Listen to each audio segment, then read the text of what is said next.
and nearly all systems of philosophy, both Eastern and Western, seem to agree that there is room for improvement in that part of man which he terms himself.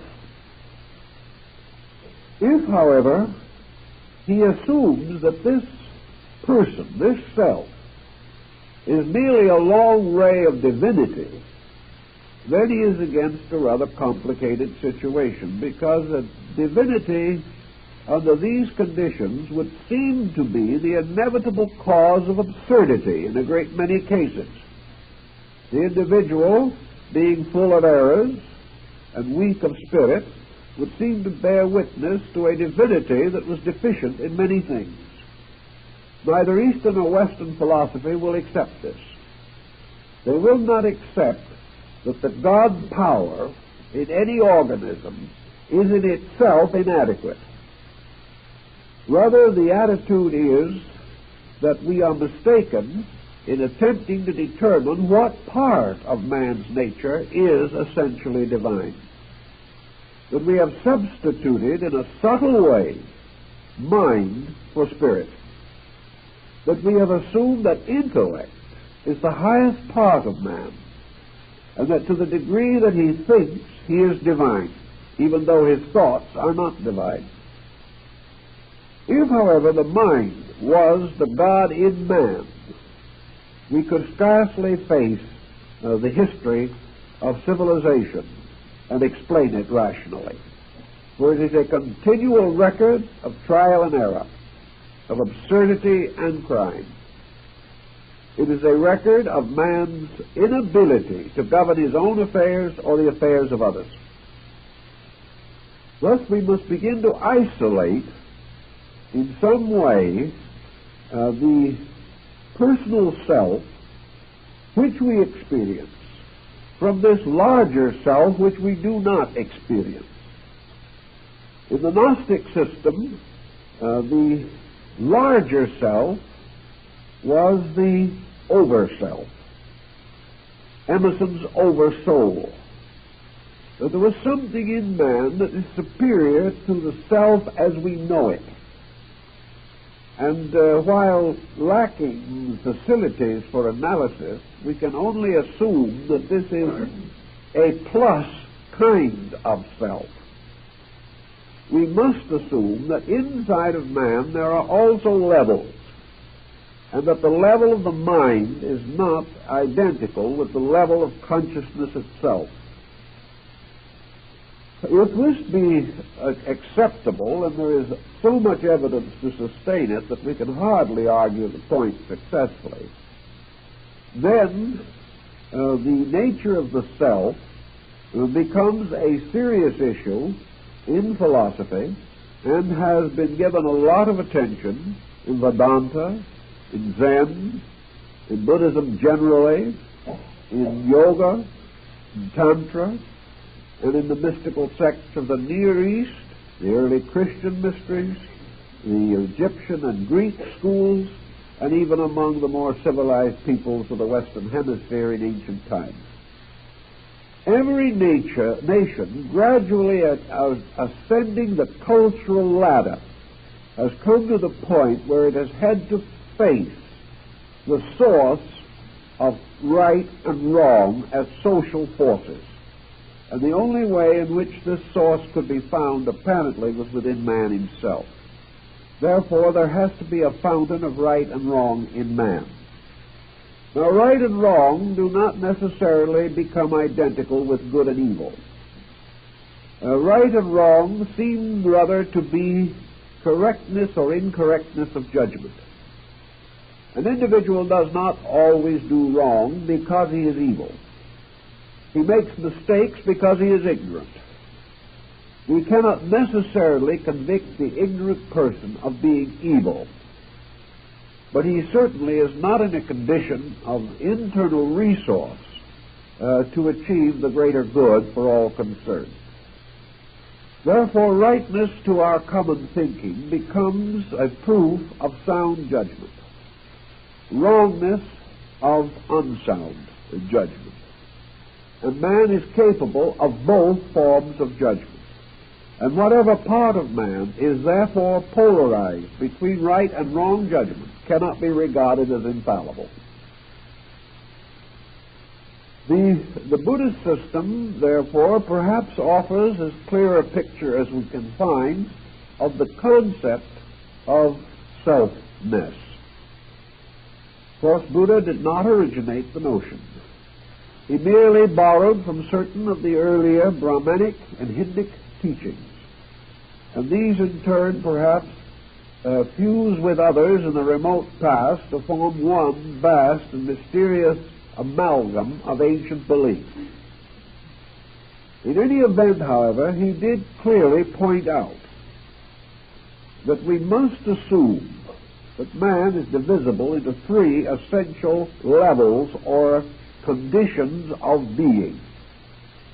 The highest of these may be considered to be reality itself.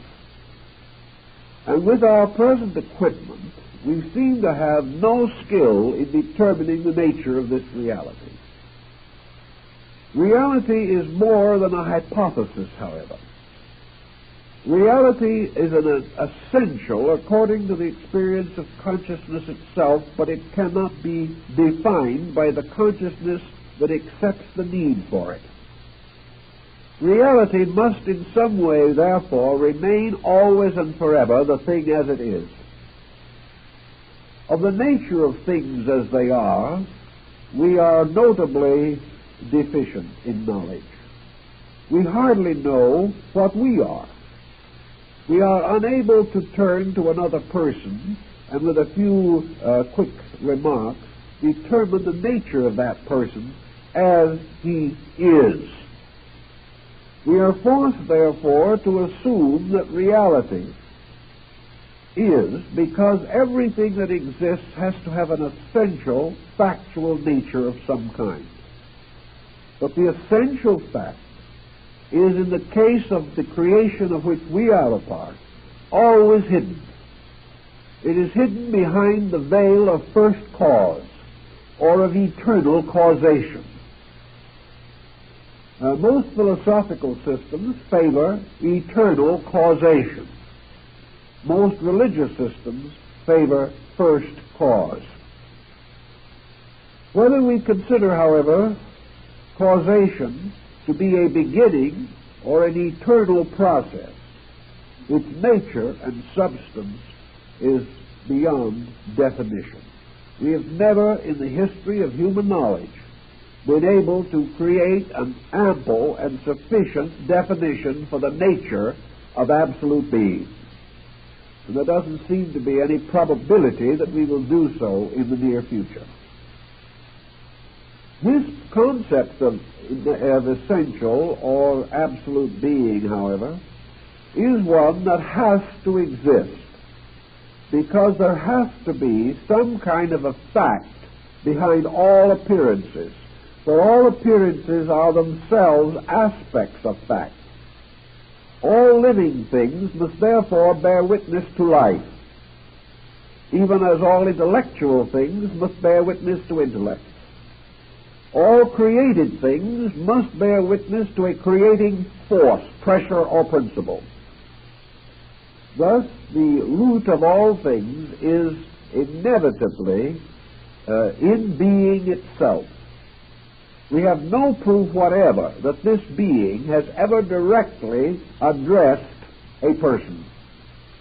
We have no proof whatever that this total being has ever been personalized in the sense of presenting a personal nature of any kind. Yet we are assured that this unpersonal or impersonal thing is the source and root of an infinite diversity of personalities. Yet all these personalities have one weakness in common. They are unable to adequately define their own source. Now, this is the primary of the Buddhist concept.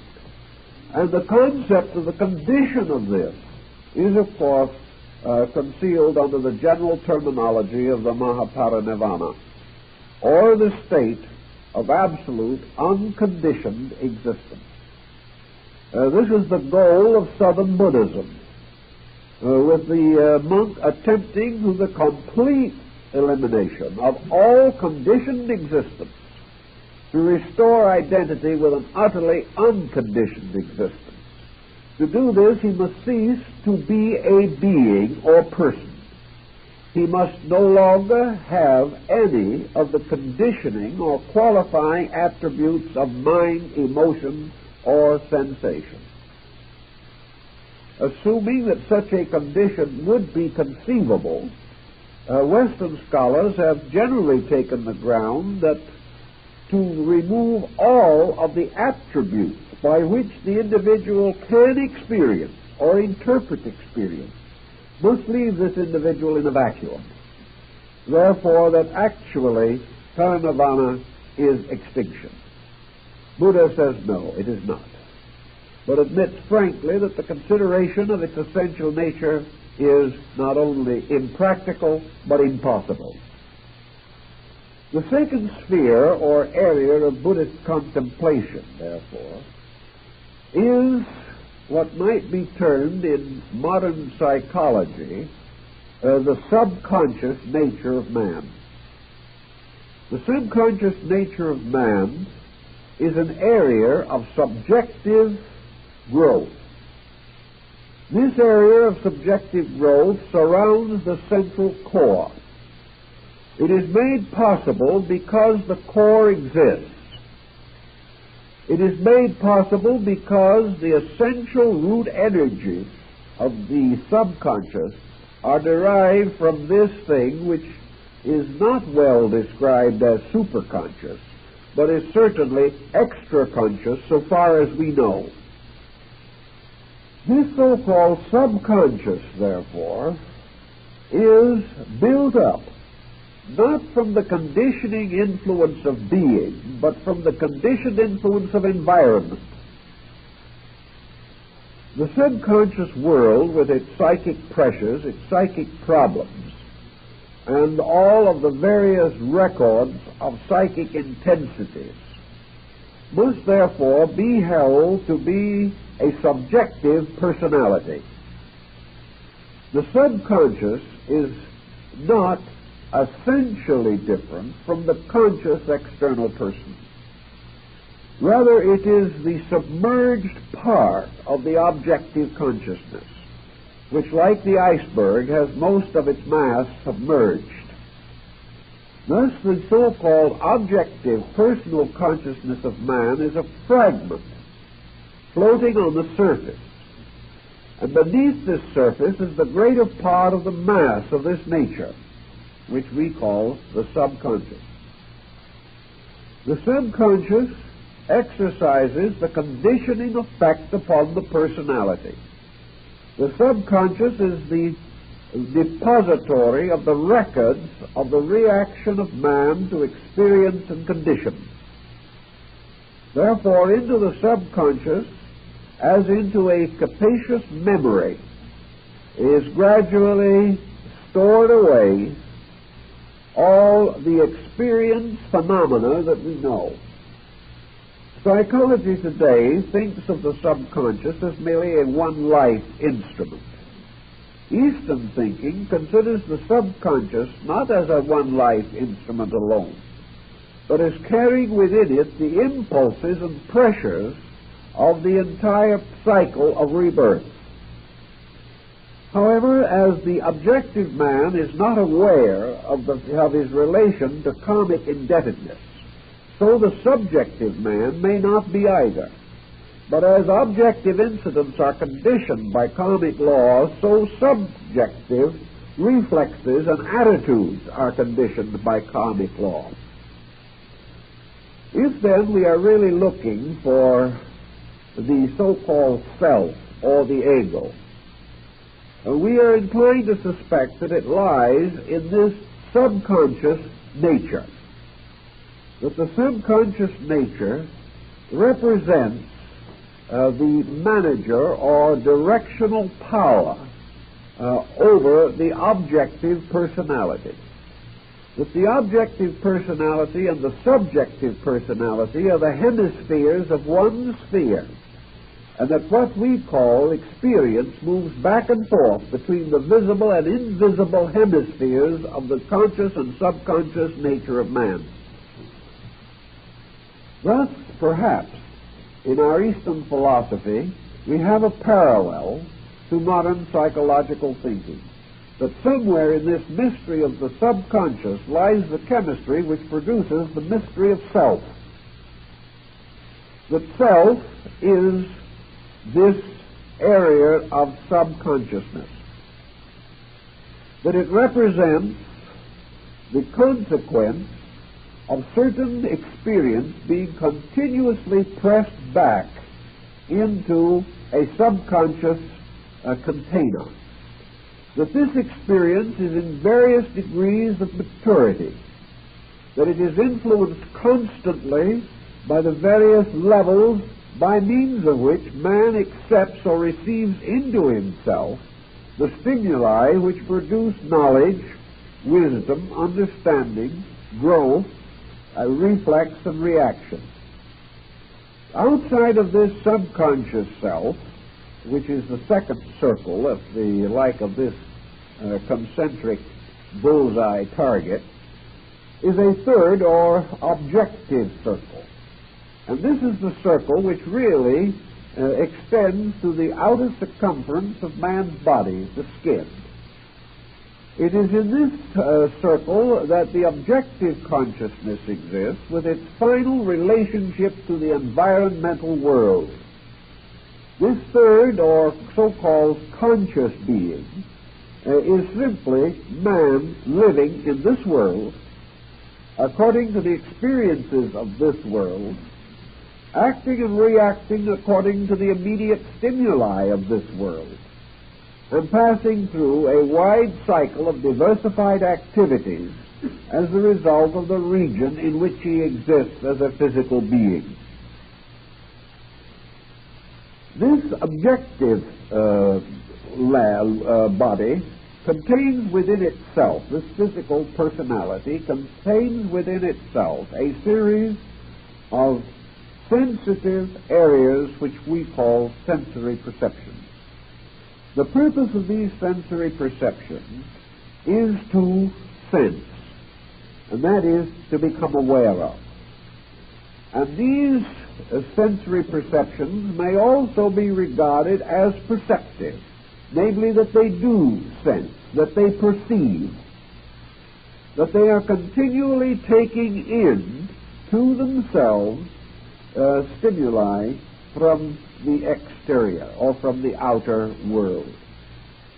A continuous bombardment of phenomena and of physical sensations move in through the sensory perceptions and finally unite as a result of the common sense or the mental coordinator. And the mental coordinator is Buddha's sixth sense. It is this sense which must put together all of the fragments of external phenomena and make something out of them. And what it makes out of them causes the individual who possesses this instrument to suddenly declare, "This I believe," or "This now becomes evident to me." Or perhaps with a little greater gusto he will say, "This is so." It is so because it is testified to by a certain coordination of sensory perception. Yet we know from the beginning of existence that these sensory perceptions are not infallible. We know that under normal conditions they are usually adequate.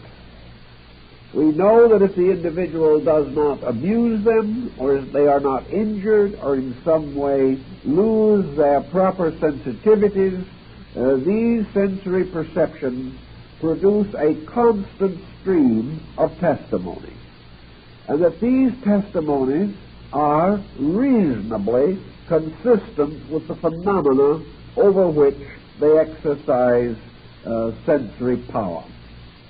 Thus, when the eyes say, "This is a tree," we have a right to assume that the tree is there.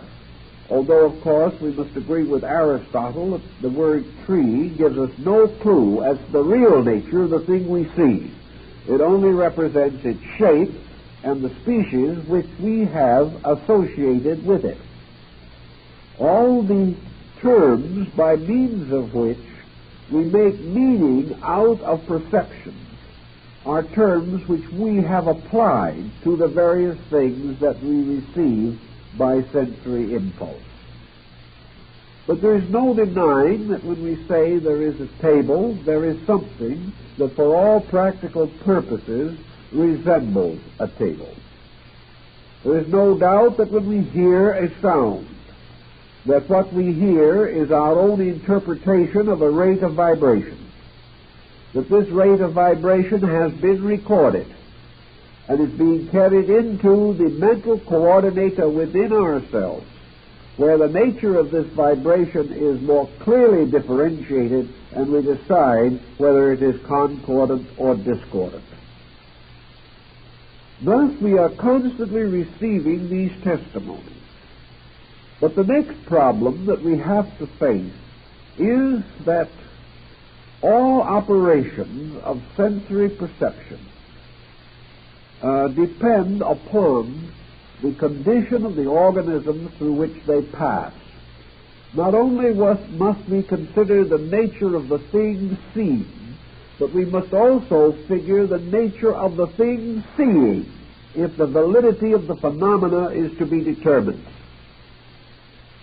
Now, there are certain common things about which this validity problem is comparatively unimportant. If a number of us at the same time seem to see that it is raining, it is probably raining. Our testimonies of sense perception will leave no great difficulty of understanding this. But no one yet in this world has ever been content to let it rain. Whenever rain is noted, something has to be done about it. Wherever we turn in our way of life, sensory reflexes are subject to continuous interpretation. And interpretation is nothing more or less than previous experience applied to new experience. The individual forever seeking to solve the mystery of the unknown by recourse to that which is already either known or believed. If it is already known, his new interpretation may be adequate. If it is only believed, his new interpretation may be inadequate. So constantly and continuously in our way of life, phenomena entering into the experience of man through the sensory perception is subject to modification in that most vital of all areas, the mental coordinator. We know outwardly, for example, that if a person goes to school who has no interest in the subject, he will not learn well. Now, one of our problems today is to try to determine what kind of education is suitable to various persons of various attainments and attitudes. It is quite obvious that what we cannot use in this world, we almost certainly abuse. What we cannot understand, we must inevitably misunderstand. We are so constituted that this is the way life operates. If this be true, then, this determination of the nature of phenomena is subject to the continual interpretive power of the mental coordinator. And this mental coordinator has in turn a very conditioned kind of existence. Because for the most part, this coordinator builds its philosophy of life from its environment. Thus, an individual, we will say, looking out into the world and seeing a world torn by war, as we have at the more or less at the present time, certainly torn by the constant fear of war.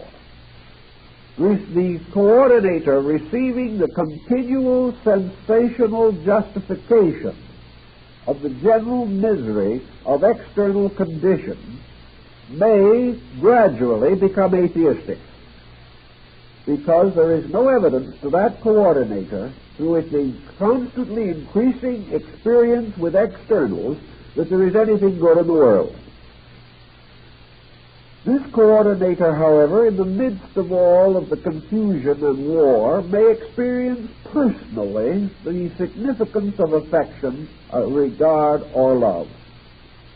Suddenly the coordinator receives a new kind of testimony. But this testimony may be met with the gravest of suspicion as the result of other testimony from society as to the present condition of human emotional and social relationships. So what we gradually have is a mental coordinator contaminated by its own external environment. Just as a child brought up in a very unhelpful environment may have its moral nature disturbed simply because this disturbance is constantly carried into the coordinator. The coordinator can have no opinion or no attitude superior to the sum of the interpretation of the sensory perception. Thus we have a little closed package here, a little circuit of circumstances, in which the individual, having been set in a belief by any situation, begins to censor his own sensory perception. He declines to accept as valid any sensory message that conflicts with the opinion of the coordinator, who now becomes a little despot. He now becomes a little fixation, perhaps utterly intemperate, utterly intolerant, completely bigoted in some way. He may be the absolute skeptic, or he may, by some other interpretation, be the easy believer, so gullible that he falls for every notion that occurs. But in any event, this coordinator now develops the same kind of censorship tactics which we often observe as a misfortune in human society. It simply fails to register what it does not want to register, or it completely disproportions the values of what it does register. The small act of the friend becomes more important than the passing generosity of an adversary. The individual is more responsive to flattery than he is to criticism. He is more inclined to accept the opinions of those who agree with him than contrary opinions that may be wiser and better. So little by little, this coordinator builds a subjective, integrated personality, invisible, but which constitutes the true character of the person in the body which we see. This character, with its weaknesses and its strengths, with its mistakes and its virtues, with its blind spots and its deaf spots, with its thoughtlessness and its thoughtfulness, with its inclinations to fear and to worry, with its uncontrolled jealousies and its unreasonable ambition. All this conglomeration simply represents this endless motion of external phenomena moving inward to a coordinator that is using it to continually build the dominant attitude which it wants. The dominant chemistry finally comes to the top, takes control of the rest, and we have what we call a personality. This personality is certainly subject to continuous change, but where it is once locked by an extremely adamant situation, a completely unchanging determination to accomplish certain purposes, or with complete determination to continue exactly as it is in all habits and in all practices, this person can resist a tremendous amount of change. This individual can be taught without learning, can see numerous examples of the mistakes that it makes without changing, and can cheerfully and willingly maintain a bad disposition, fully knowing that it is bad, but because that is the disposition it desires to have. Somewhere in this mystery, muddle, and mix-up, slowly emerges the vision of this thing we call the self that senses. This self, which is the summary of the sensory processes, is the self which most of us know. We do not know why it acts as it does. We do not know why it gets us into trouble morning, noon, and night. But we do realize that it is a continually conditioning influence, and that in most instances, that which it wishes will be accomplished. That which it determines will be done, and its every whim will change the life of the person into conformity with that whim.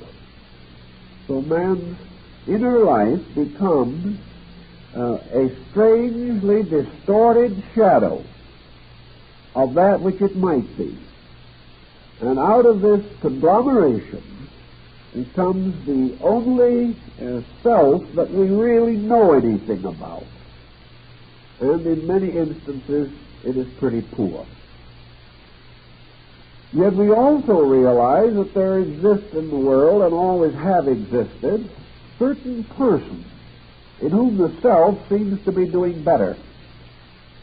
We realize that this self, with all its conglomerates and all its mysteries, does not produce only confusion.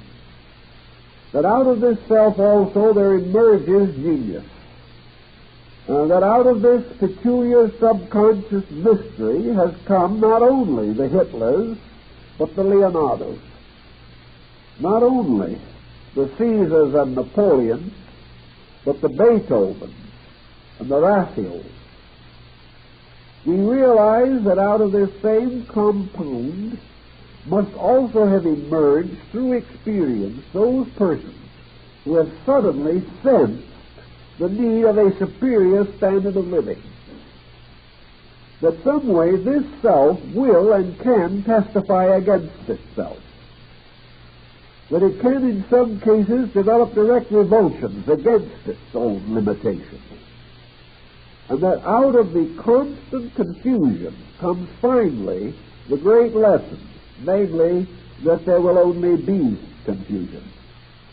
That either the entire pattern has to be reintegrated, or the individual will continue to be his own worst enemy till the end of time. Now, nature does not intend this to happen. Therefore, the very processes of error which arise within the subconscious become unendurable. They force us to correct in order to survive. And the principal instrument by means of which this corrective is induced, of course, is physical pain and mental suffering, or emotional suffering. The individual gradually discovering that the intemperance of the coordinator is destroying his peace of mind and his common good, ultimately begins to investigate this matter, ultimately begins to experience a new quality within the mind itself, and that is the quality of misfortune arising from wrong conduct. Out of this pattern, the mind itself begins to develop the moral instinct, and this happened undoubtedly long ago, so that in most individuals a considerable measure of moral instinct is present. This in its own turn has a tendency to moderate or reduce the intensities of error. Actually, of course, all of these intensities within the individual have flowed out into society where they have produced what we call the common state of man. And these pressures moving out into society have required the building of police forces, fire departments, and numerous other protective mechanisms to save men from each other. Gradually, it has become apparent in action that the subjective pressures of selfishness, self-centeredness, bigotry, and things of that nature produce dangerous consequences in society. In substance, the ignorant individual cannot get along with others and cannot be safe from the ignorance of other people any more than they can be safe from his. Out of this obvious situation, another type of experience mechanism comes into manifestation. By this experience manifestation, the individual learns from his own mistakes. He also learns by seeing other people make his mistakes or similar ones. He observes what happens to them as a result of doing the same things that he does. He observes a common disaster. He finds that others come to the same sorry end that he has. And from this comes the gradual building of the experience of a pattern of utilities, a pattern of things which must be done or must not be done if the general security of the group is to be preserved. As the general security of the group is essential to the comfort of the individual in an organized society, he must gradually take greater and greater cognizance of the group. He must gradually assume his part of the social responsibility for the group. He must cooperate with others. He must contribute to the common productiveness of his kind, or else the general situation deteriorates so rapidly that he himself is imperiled. This is another cycle of information moving in upon the person. So as man lives in a world in which just about anything imaginable can move in upon him, and some things he can't imagine, just as he can not only be moved in upon by realities, but by his own interpretations of realities, he is not only living in space, but he can populate this space with the extensions of his own imagination. And this population can also move in upon him. He is the victim of his own imaginings just as much as he is the victim of factual conditions. And his own imaginings differ from facts to the degree that his own common sense is distorted. Little by little, then, he finds a very interesting and intriguing situation. He is caught in a kind of a vice between an upper and lower millstone. He is unable to completely extricate himself from this constant process of interchange by which new phenomena is continually moving in upon the sensory coordinator. And the coordinator, in turn, is moving out certain impulses, certain instincts, appetites, and attitudes which set up new reactions outside, and these reactions, in turn, move in. It's out, in, out, constantly. This gets to be what might be termed a psychological rat race. Things get more complicated all the time. The individual is like the character in Alice in Wonderland who runs and runs and runs and has to in order to stay where they are. They never seem to be getting very far. And this coordinator changes so slowly and becomes so continuously burdened with external phenomena that it is very difficult to know just exactly what the facts are at any given time. We know, for example, what must have happened to the mental coordinators of millions of German people during World War II, when their entire common sense was completely befuddled by one man, Adolf Hitler. This man's appeal to a certain level of frustration was so great that probably one of the best educated groups in the world lost its mind and its common sense. This can happen and can result in the most hideous conditions. All these pressures, however, move in from the outside, and nature has set up the coordinator in the mind to make sure that false pressures do not take over. However, this coordinator is toxic because of the vast amount of false pressure that has already accumulated. It is also without the final means of solution. It is bombarded too continuously, and the individual is doing very little to actually equip this coordinator for its job. Actually, the mind could stand quite a bit of training. But the kind of training it needs, it does not get. So the coordinator has nothing done to help it to grow. It has to work only through trial, error, and suffering. So the time comes when we so-called educate the mind. We send the individual to school for over 20 years on the ground that when we do so, we are now going to have an individual who knows how to think. He graduates, but he does not know how to think. He has been taught perhaps to make a living. He has actually been trained out of a large part of his common sense. He has been taught things which have valid meaning only in the small economic and industrial structure which he calls modern society.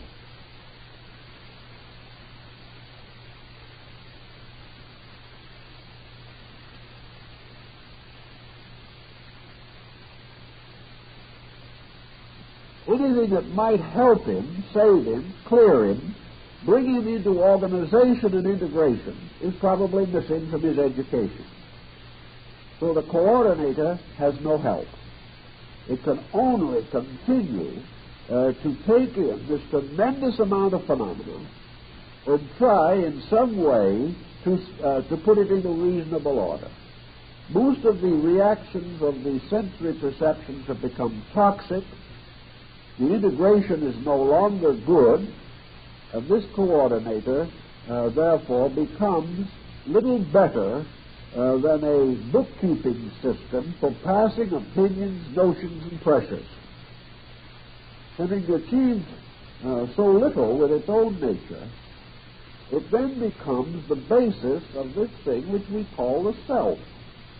The self which is merely a symbol of what probably we will have to do next, of the only thought we could have at that particular moment, because it is the only thought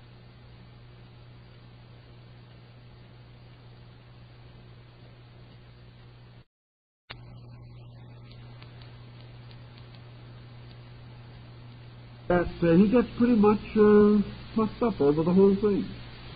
He finds a way to be important.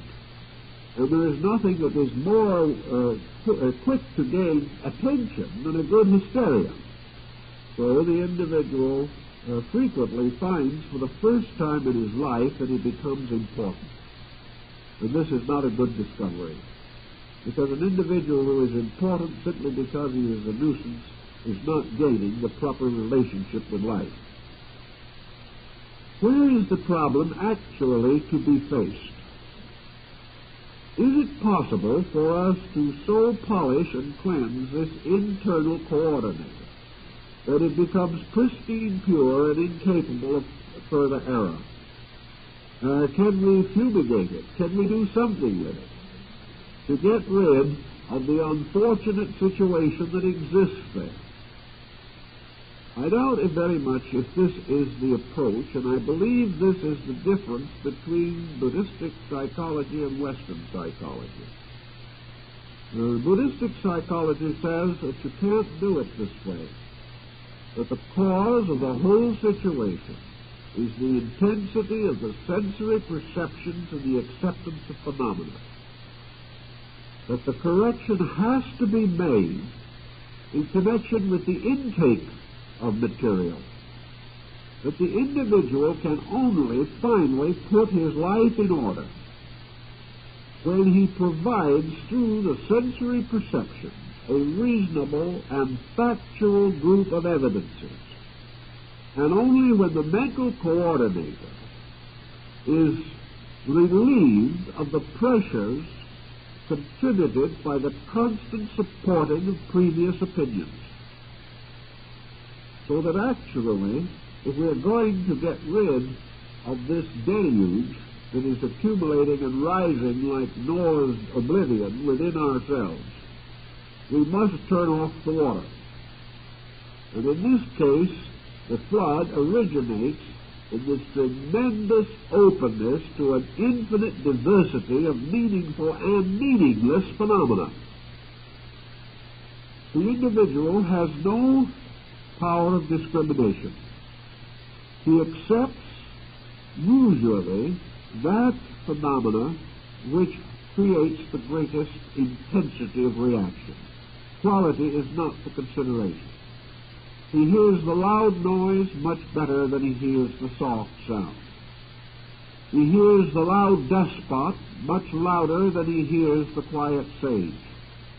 Everything is in terms of the quantity of impact, the broad general acceptance of ideas, and very little is concerned with their quality, their value, or their integrity.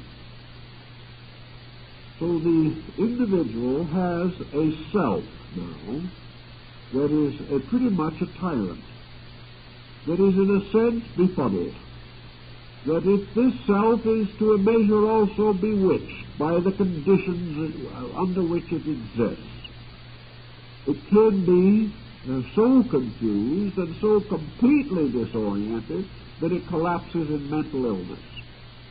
But all it really is an overburdened mental interpreter.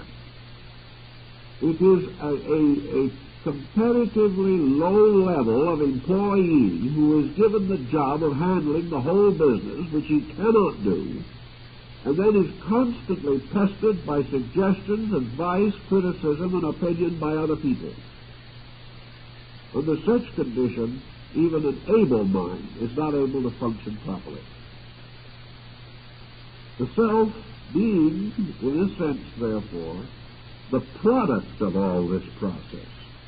The Eastern philosopher prefers to think of this sensory self as the victim of sensory pressure, brought into existence by the infinite and infinitely complicated chemistry of sensory testimony, mental interpretation, conduct moved by this interpretation, which sets up new situations in society, which again are picked up by the sensory perceptions, taken back and reinterpreted.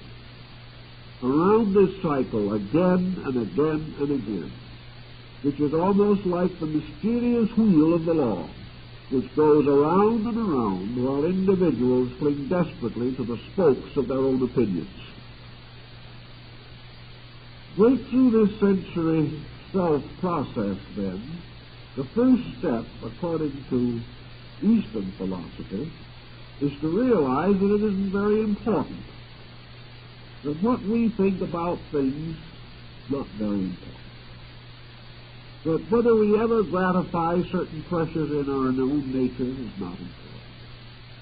What we feel about this and that is not important. Because actually the only person that can have important ideas is a person who has a better than average integration of all these factors. For the most part, therefore, we are punishing ourselves, whipping ourselves, in a desperate effort to prove something we cannot prove, and that is that we are always right. This is the hardest thing in the world to prove, and many individuals have battered themselves into oblivion trying to do it. The relaxation of this pressure into the Eastern way of thinking is simply this detachment process. The process of the individual releasing the power of his own attitudes by gradually lowering the vitality or libido which he expends on the assimilation of phenomena. Suppose we have here 5 sensory perceptions, which are carrying tremendously intense records. A tremendous amount of energy is being used to convey messages along these sensory channels. These messages are a wild diversity of things, all of which, by the way, pertain to the outside anyway. We can examine the outside to the end of time, and we'll never solve the mystery of the inside, but that doesn't concern us. We are constantly taking in more and more of all these things we hear about, read about, and which we observe and see and taste and feel in the physical sensory perception range. If, for example, this is all carried on a kind of an electric circuit, a certain energy carrying these messages continuously, the intensity of the messages, the continuous transmission of them, depends upon this energy. If you reduce the energy, if you turn off the current, so that these messages are no longer conveyed from the environment to the mental coordinator, then the environment factually ceases to exist, because it has no existence apart from sensory acceptance within that area. When we close the eyes, the visible universe vanishes. If we stop up the ears, the auditory universe vanishes. If we stop up the nose or get a good head cold, then the sense of smell ceases to function, and the olfactory processes are no more. If by some way or condition the sense of taste is destroyed, then flavors are no longer sensed, and paralysis can make it impossible to have any physical sensation of contact with another object. Thus, through the sensory perceptions alone, man is bound to the universe of phenomena, which is his principal seat of activity and thought. So it would also follow naturally that the individual could, through unconsciousness, through sleep and death, also achieve the break between the mental coordinator and the phenomenal world of the physical existence. But philosophy is not concerned primarily with this break. It is not concerned with cutting off and destroying all contacts. Such concern might be present in certain advanced cases of mysticism, where the individual is completely determined to transcend all physical conditions. But for the average person who needs help because of pressures, because of difficulties, the important thing is to lower the rate of intensity of these reactions. The individual, by giving less energy to the sensory processes, will reduce the amount of phenomena which they carry to the mental coordinator. This permits the mental coordinator to slow down. It also permits the entire process to be subject to another faculty of the coordinator, which is usually not applied at all, and that is thoughtfulness. Thoughtfulness requires a certain interval, a certain leisure, a certain power to contemplate events or conditions or facts with a kind of leisure. If these facts tumble in too great a confusion, too rapidly and too intensely, thoughtfulness is, well, not only difficult, but usually impossible. So the problem comes of slowing this entire machinery down until it becomes controllable and directable. It is necessary to slow the traffic on this psychic freeway before everyone trying to drive the freeway is killed. And these freeways or channels of communication between phenomena and the phenomenal interpreting center in man must be clarified, simplified, made orderly and direct. And the person who wishes to have greater clarity in any area must simplify. Clarity is not the result of constant struggle. Clarity is the result of releasing the consciousness from the most dominant of those pressures which deny or make clarity impossible.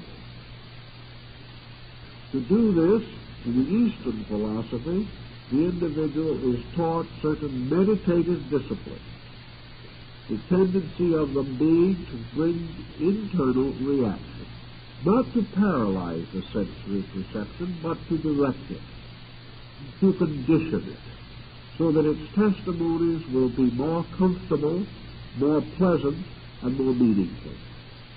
That gradually these sensory perceptions are trained away from recording that which is worthless, recording that which is essentially untrue.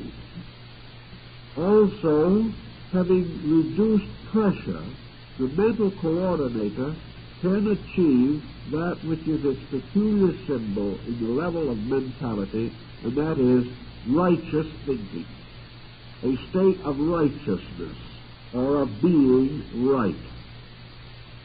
This rightness is the basis of true virtue, and therefore righteousness is rightness in the estimation of value, about which we hear a little but do not see or experience too much in daily life.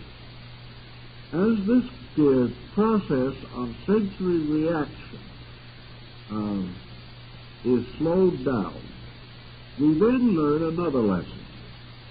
We learn that the affairs of the outer life do not plunge through the subconscious into this mysterious, intangible core that we have mentioned in the beginning. In other words, the subconscious is not an open road into the eternal being behind man. This eternal being is non-operative as far as objectivity is concerned, so that the cycle of awareness does not penetrate beyond this mental coordinator, which is therefore properly to be described as the ego, or the sattva, or the self. The substance of all this conglomerate process together is the activity which we consider very often even spiritual, but which really is spiritual only in the peculiar definition of being vital, that it has vitality in it. It is not spiritual in the sense of having any virtue in it, any particular real or essential meaning. It is animate, but not truly living, because it is a series of intensities which are constantly pushing each other and themselves, moved on by the mysterious power of the human will. The sensory gamut, or the sensory perception, might well be likened, therefore, to gates leading in to the subconscious. They are also the same gates which, in another way, have to be used to reduce the internal pressure. Like the sacred bridge, traffic moves both ways. And on this problem, there should be this constant release or relief of that which is accumulated inside as pressure.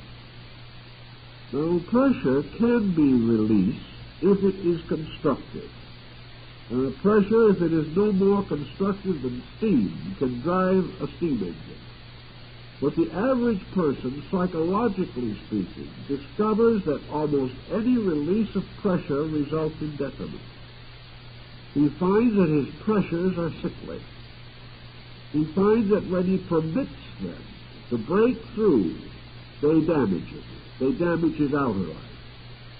But this can only mean that they are already damaging his inner life.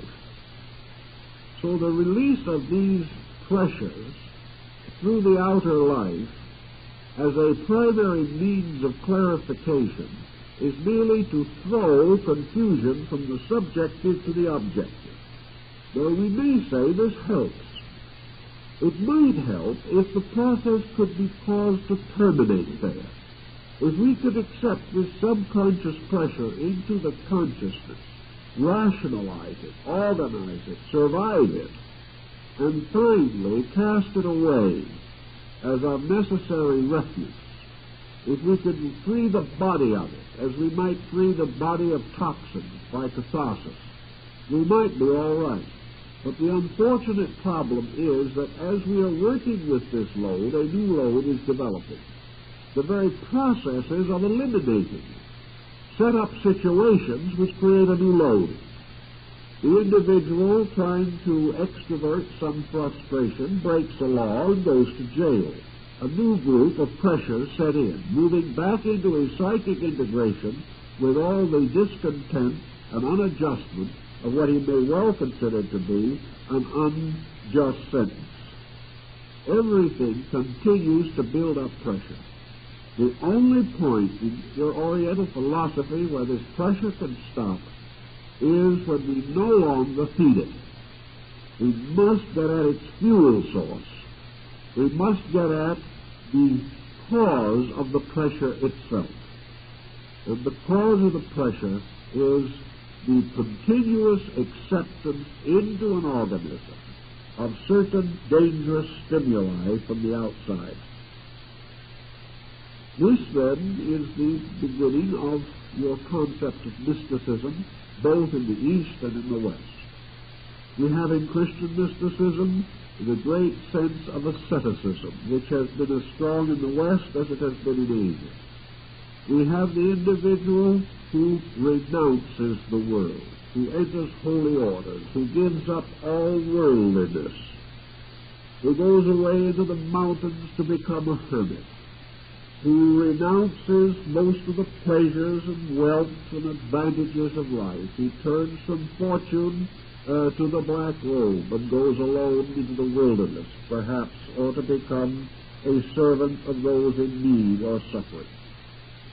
Humility, self-abnegation, the individual gradually bringing his own nature into harmony with a contrition of spirit in which he accepts himself suddenly as being a very humble person, as being someone who must seek spiritual strength, who must turn to God and not his own opinion or security, and who can only find truth by the continual systematic renunciation of error. So we have it as the same principle in both the East and West. We have the individual sensing that the tremendous attachments of his consciousness to worldliness are the cause of his difficulty. So in the West we also live in another century. We live in a time when nearly all asceticism is reserved for very small groups of persons who have tremendous determination to advance some form of religious life. For the rest, asceticism does not seem to be very practical. It does not seem that we can survive, maintain the responsibilities with which we are duly burdened, and at the same time try to escape life, to escape living, or at least that phase of living which we associate with material existence. So almost all of these systems, whether of the East or West, have to be adapted.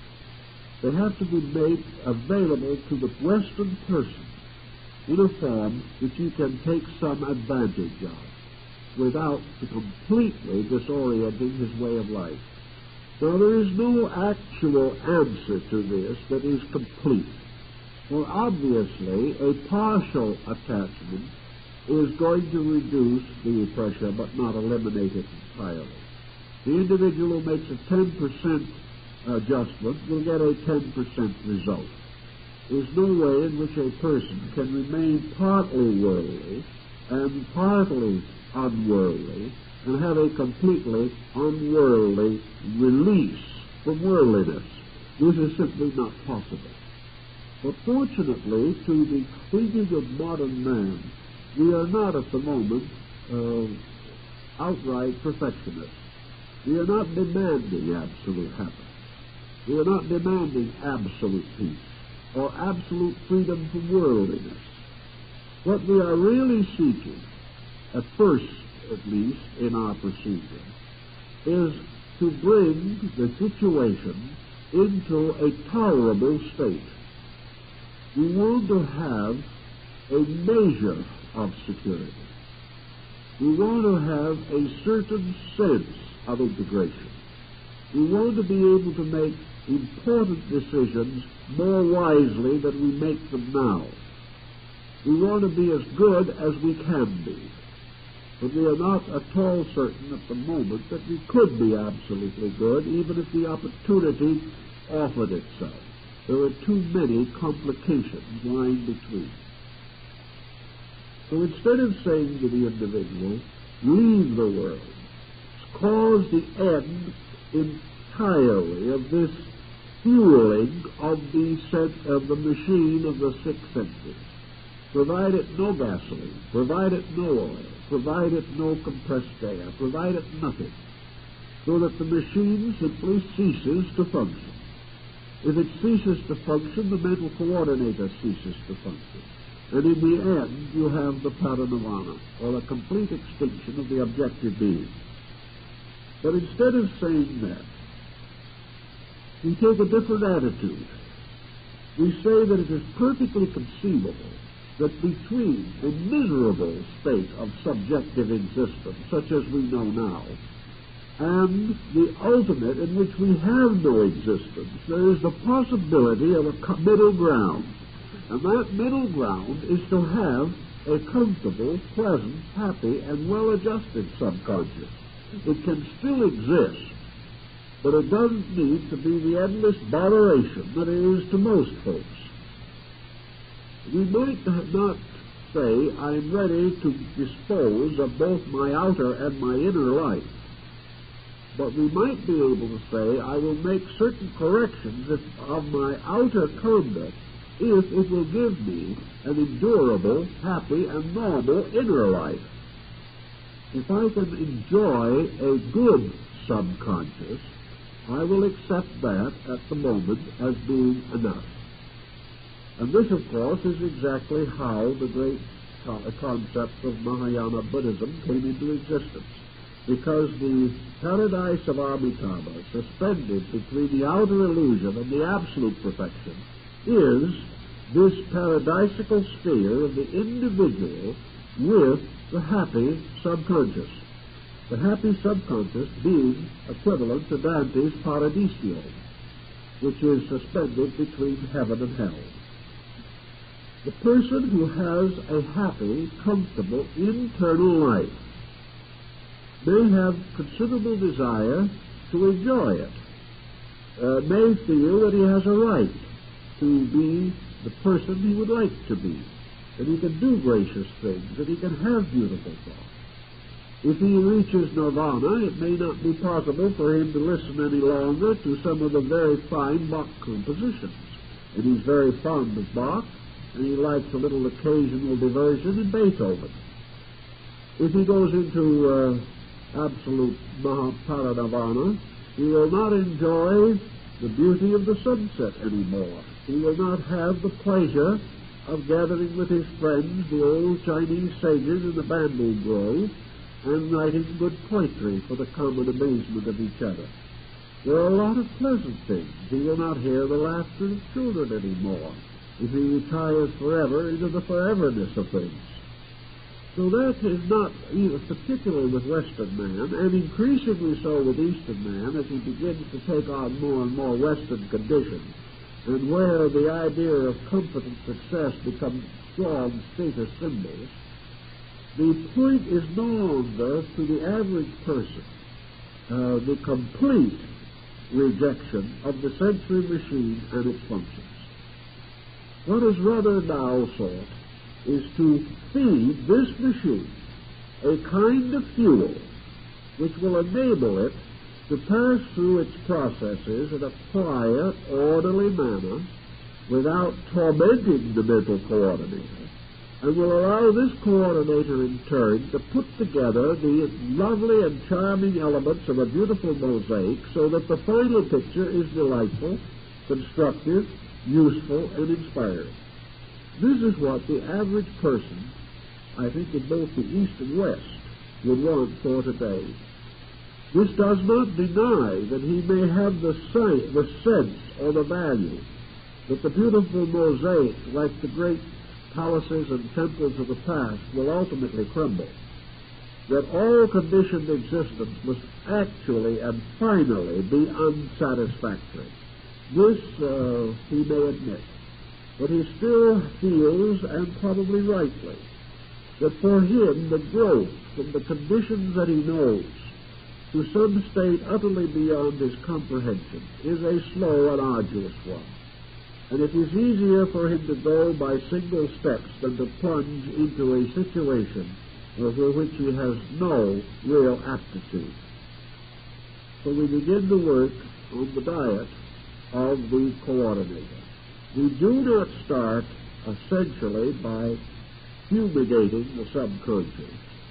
We start by conditioning what we will permit to go into it.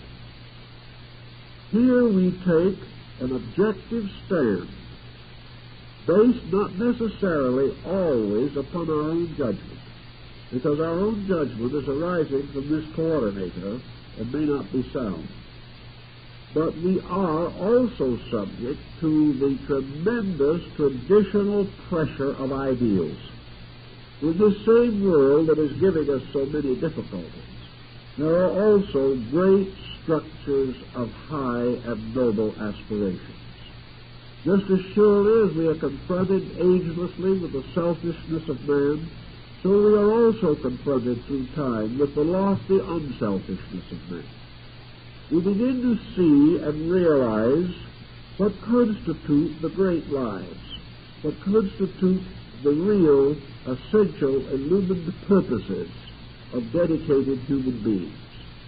And we are able, gradually, through the sensory perceptions, becoming responsive to these things, to develop a certain attitude of determination, by which we begin to censor this process. Now, how we censor it is not the subject of this evening's talk, but we will come to that also. The principal purpose of the moment is that it is censored. And by degrees, we censor what goes in. And that which goes in must become the basis of that which is inside. It must be the food of the subconscious structure. So we try, little by little, to visualize, to experience, to become continuously aware of those qualities around us which we would like to have on the inside. And this brings us to the next step, of course, which in the Eastern philosophy is the use of the mandala. In the Western philosophy of psychology, the mandala is usually the drawing of an aberrated person, by means of which we attempt to estimate the nature of the aberration. In other words, the mandala is a projection from the person, and must therefore represent one of two things: either the state of his aberration, or the basic understatement or archetypal statement of his own revulsion against this aberration, both of which represent the two poles of the mental coordinator, struggling between the positive and negative experiences with which it is constantly being deluged. Thus, the theory of it is, in the West, that the mandala is a revelation by means of which the individual is releasing diagnostically, autodiagnostically, the situation in which he is in. That this, therefore, is much the spirit of Western art. Much Western art in the last 25 years is frankly psychotic. There is no other possible explanation, and this is not said in the sense of a facetious remark. These people are sick. They are sick as we are all sick. The only thing is some of us can't draw. Therefore, we cannot make pictures of this sickness. Some of us simply howl in the night, that's all. Some of us walk the floor. Some of us hate each other. Some compose strange and inharmonious musical compositions. And some paint morbid and psychotic pictures. But all these things are the tale of suffering. They are the evidence of a great disorder within the psychic integration.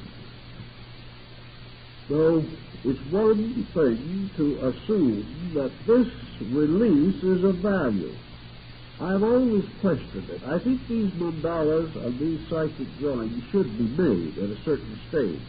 They do help in some conditions, particularly in advanced psychiatry, where it is actually necessary to get every fragment of available information concerning the aberration of the patient.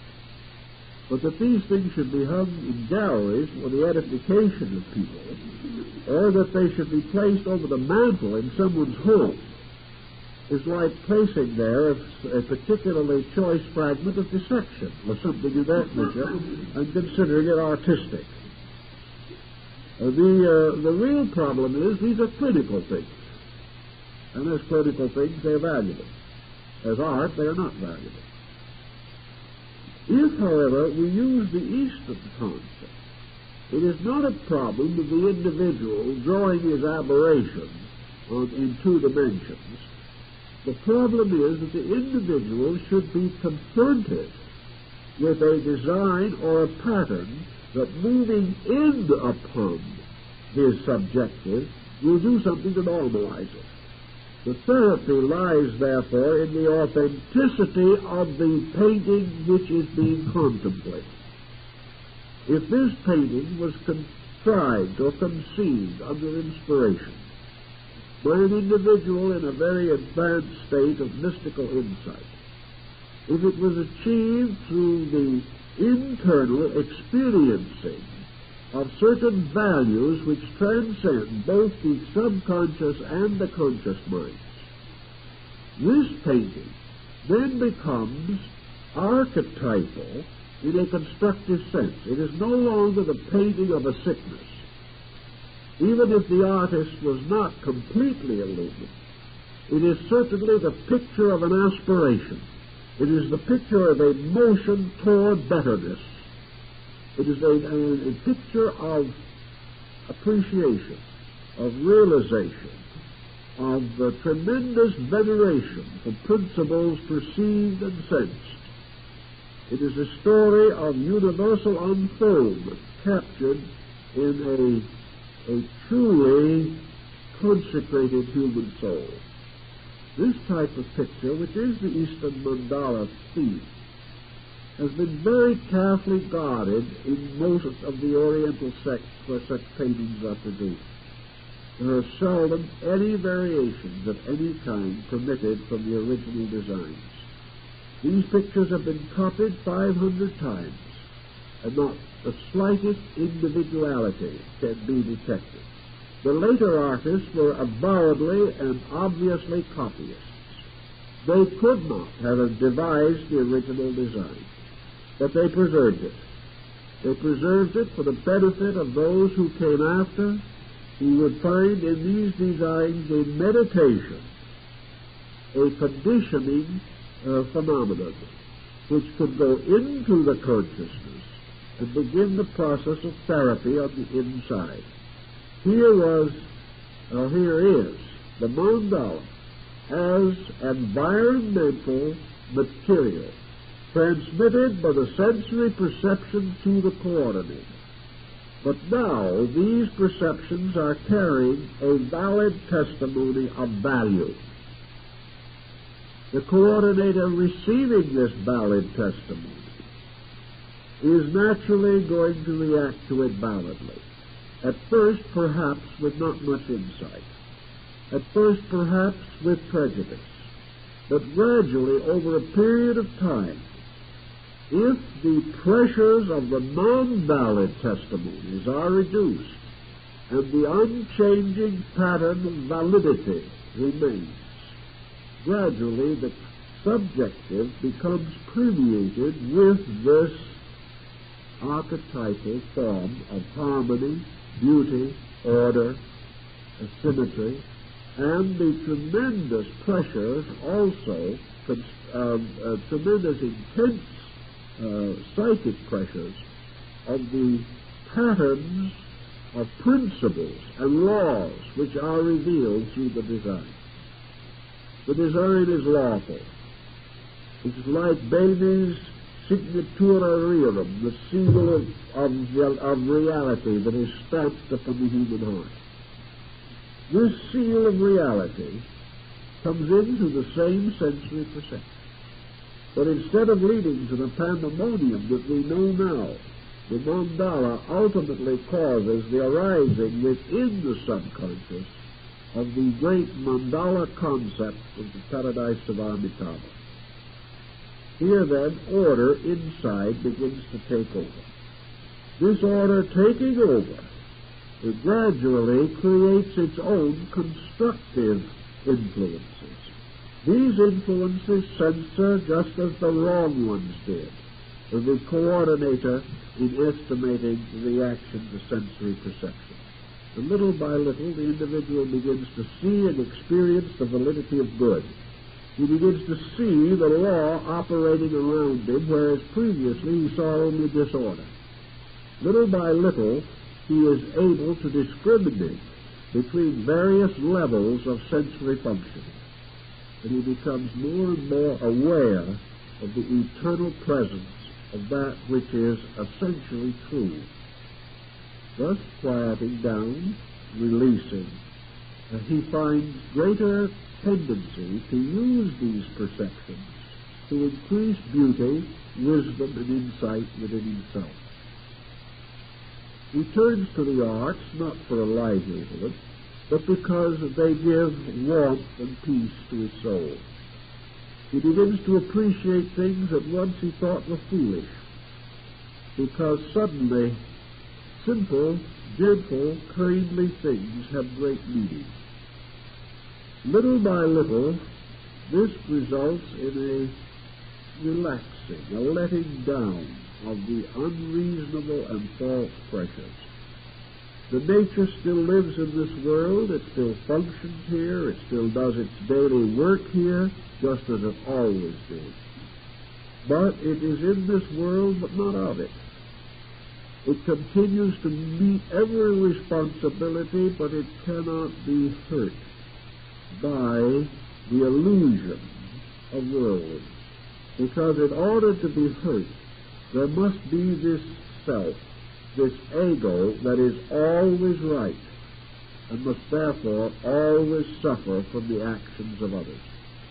The moment this ego principle relaxes, the moment we have no longer the great determination to be right or wrong, as soon as we have no vice to defend and no virtue to defend, we simply relax. And in the relaxation we become right. We take away the pressures, and normalcy is that which remains when pressure is gone. In all these mystical systems, good is not something to be cultivated as a separate thing. You cannot water it and fertilize it and expect it to bear fruit. Good is normalcy. It is the reasonable. It is the right. It is the thing as it must be and as it should be and as it really is. Therefore, you do not create good. No one can. No one can declare that there is more good in existence because he has done something. Good is that which is ever there, but is obscured by that which is not good. If, therefore, the individual ceases to do that which is not good, he is good. And in ceasing to do that which is not good, he does not become negative. He is not inactive. He simply must realize that good is not the opposite of evil. That good is that which eternally exists and which is obscured by pressure. As we relax pressure, as we cease to be ourselves, we are good. And in the larger mystical sense of the thing, when we totally cease to be ourselves, we are God. The difference lies in this matter of estimating how we shall attain the end. We become God-like by attaining that state in which we are no longer like that which is not God, or is not good in its final sense. There is a little fable about it which is rather trite, but still has a bearing. Diogenes said that the man who has least, as far as these worldly things are concerned, is most like God, inasmuch as God, as far as we can know, depends upon nothing that man can confer or anyone else can confer. Therefore, the individual who has the least and gives the most is most godlike.